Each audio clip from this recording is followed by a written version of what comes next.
छात्राओं से यौन शोषण का आरोपी स्वामी चैतन्यानंद गिरफ्तार। दिल्ली पुलिस ने यूपी के आगरा से दबोचा। चैतन्यानंद को पुलिस ने आगरा के एक होटल से पकड़ा। बीती रात करीब 3:30 बजे गिरफ्तारी हुई। पिछले कई दिनों से आगरा में छिपा था बाबा। करूर भगदड़ के पीड़ितों के शव परिवारों को सौंपे गए। परिवार वालों का रो रो कर बुरा हाल। अब तक 39 लोगों की मौत। मारे गए लोगों में कई बच्चे और महिलाएं हैं। 50 से ज्यादा लोग जख्मी हैं। कई की हालत गंभीर है। अभिनेता से नेता बने विजय हादसे से पहले लोगों को संबोधित कर रहे थे। कुछ लोगों के बेहोश हो जाने के बाद भाषण छोड़कर रैली से निकल गए। भीड़ विजय की वैन के साथ साथ पैदल चल रही थी। भीड़ के हिसाब से पीने के पानी का इंतजाम नहीं था। सूत्रों के मुताबिक प्रशासन ने विजय की पार्टी को खुले मैदान में सभा करने की सलाह दी थी। 10,000 लोगों के आने का अनुमान था, लेकिन करीब 36,000 लोग जुट गए। त्रासदी में मारे गए लोगों के परिवारों को 10-10 लाख का मुआवजा देगी सरकार। रिटायर्ड जज की अध्यक्षता में एक जांच आयोग का गठन। तमिलनाडु के सीएम स्टालिन पहुंचे अस्पताल। घायलों का हालचाल लिया। मुख्यमंत्री एमके स्टालिन ने डॉक्टरों से बात की। हर मुमकिन मदद का भरोसा दिया। करूर भगदड़ की घटना पर मुख्यमंत्री एमके स्टालिन ने कहा, जांच आयोग के जरिए सच्चाई सामने आएगी। एमके स्टालिन का बयान, बोले मैं राजनीतिक मकसद से कुछ भी नहीं कहना चाहता हूं। सच्चाई सामने आने के बाद कड़ी कार्रवाई जरूर की जाएगी। तमिलनाडु के शिक्षा मंत्री अम्बिश महेश अपने आप पर काबू नहीं रख पाए। अस्पताल पहुंचने के बाद रो पड़े।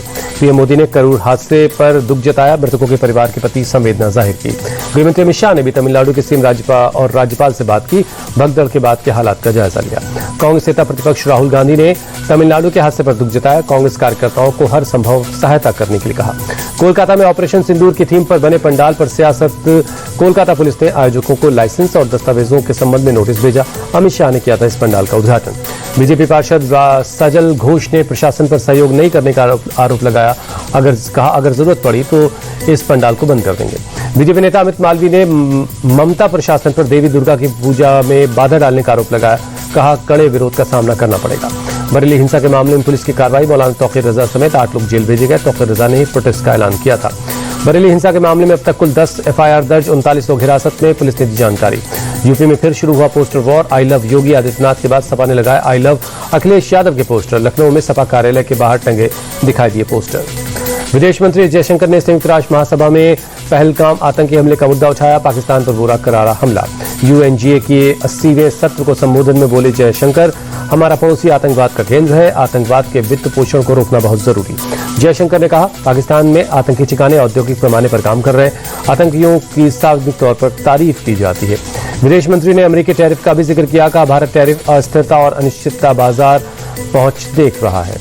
लेह में हिंसा के बाद धारा 163 लागू है। जगह जगह सुरक्षा बल तैनात है। बिना इजाजत के रैली या जुलूस निकालने पर पाबंदी है।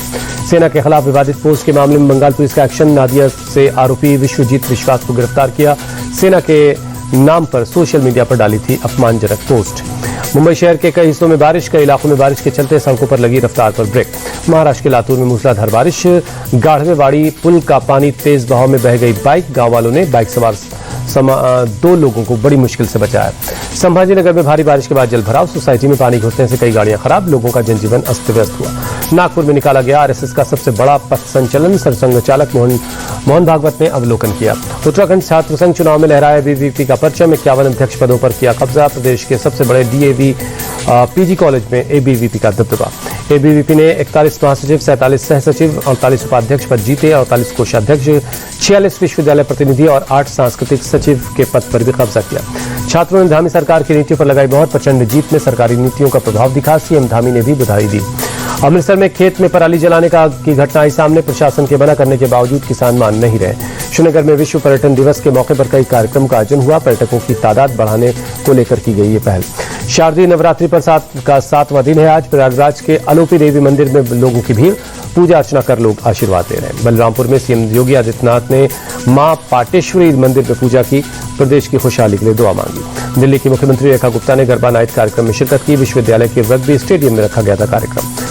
गोवा में सांखली में युवा उत्सव 2025 का आयोजन हुआ।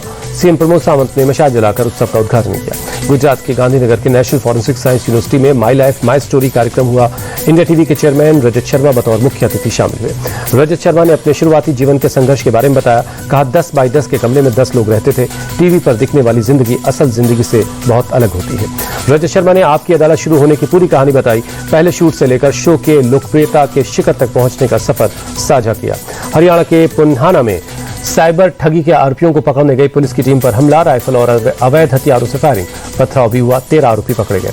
मुरादाबाद में नाबालिग से रेप के आरोपी का हाफ एनकाउंटर, पुलिस ने मुठभेड़ में आरोपी के शारिक के पैर में लगी गोली, आरोपी के पास से एक तमंचा भी मिला।